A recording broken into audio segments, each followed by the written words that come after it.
Good morning. This is the first day of Bible study, and the main reason why I'm getting into the Bible study is because a couple of years ago, I took a picture on the front porch of my mom's house, and my dad showed up in the background, and there he is, and he's wearing looks like a white bib.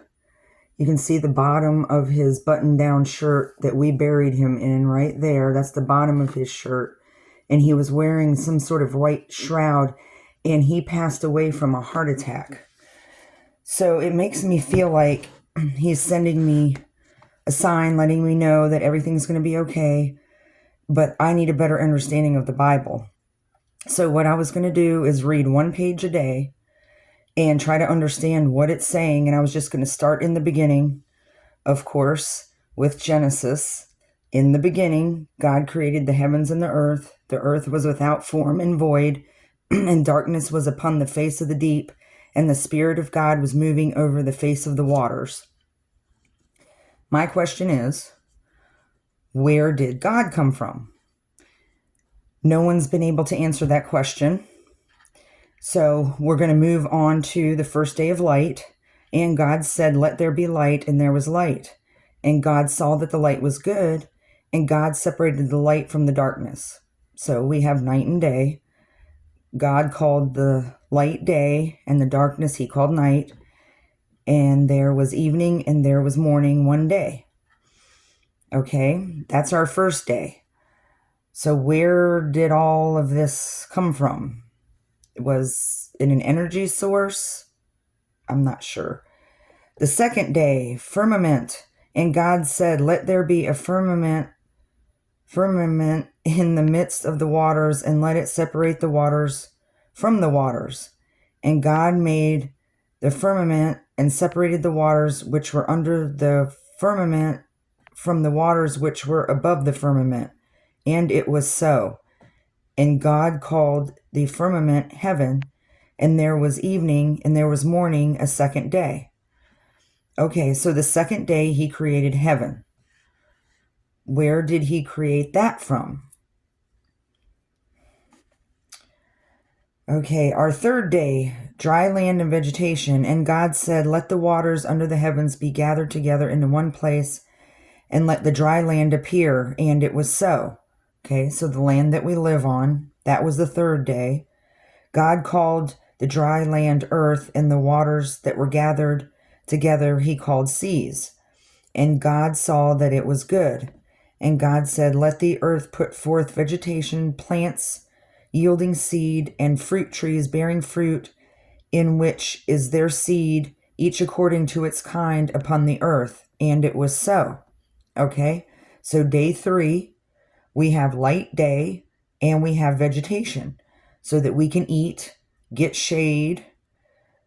The earth brought forth vegetation, plants yielding seed according to their own kinds, and trees bearing fruit, in which is their seed, each according to its kind. And God saw that it was good. Okay, so everything's blooming. And there was evening and there was morning a third day. Okay, so third day, everything's taking shape. God's doing his thing, the creation. The fourth day, now we get into the moon and stars.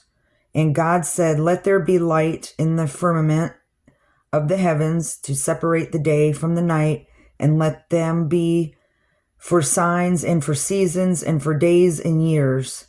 And let them be lights in the firmament of the heavens to give them light upon the earth." And it was so.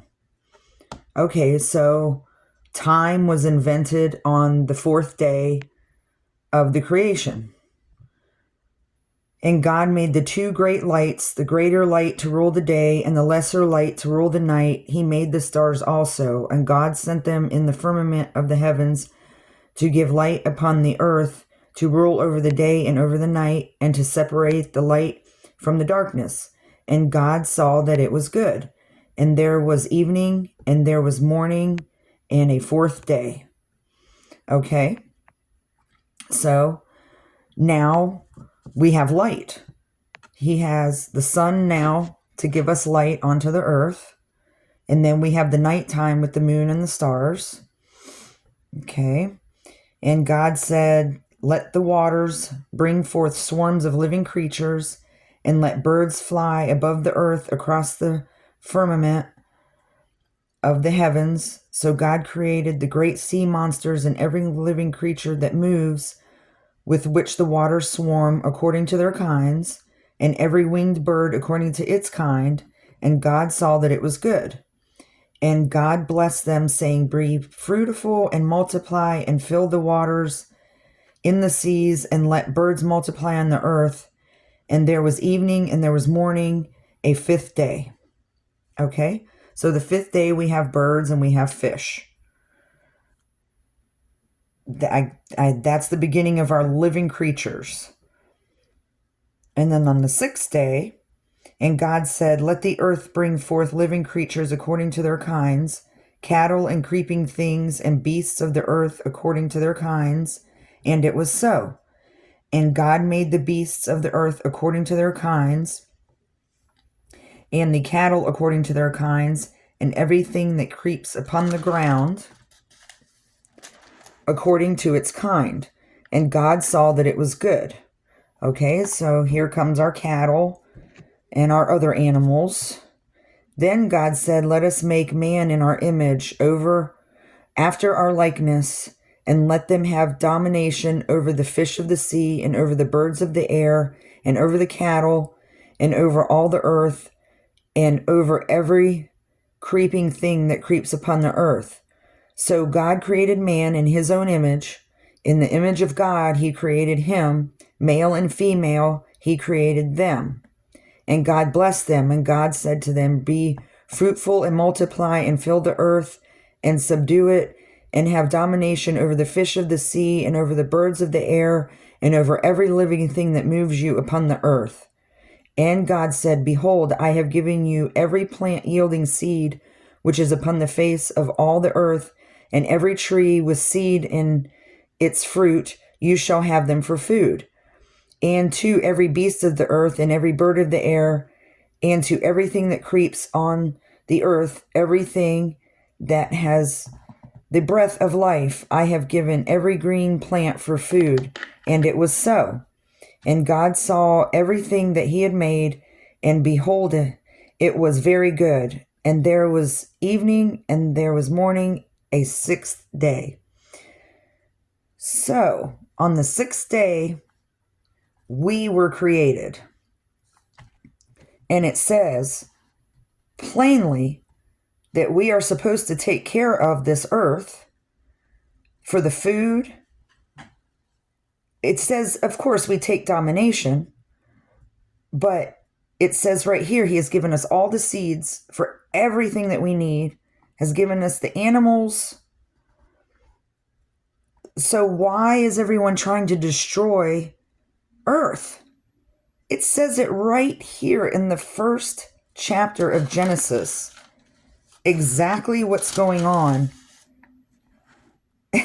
This is just the first chapter.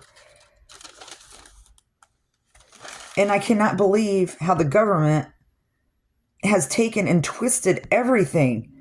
I'm only on one chapter in Genesis. That tells me right there, all of us need to tighten up. The pollution, the wastefulness, just blatantly ignoring what is going on with our earth. Wow. That was pretty impressive this morning. So now that's the first page.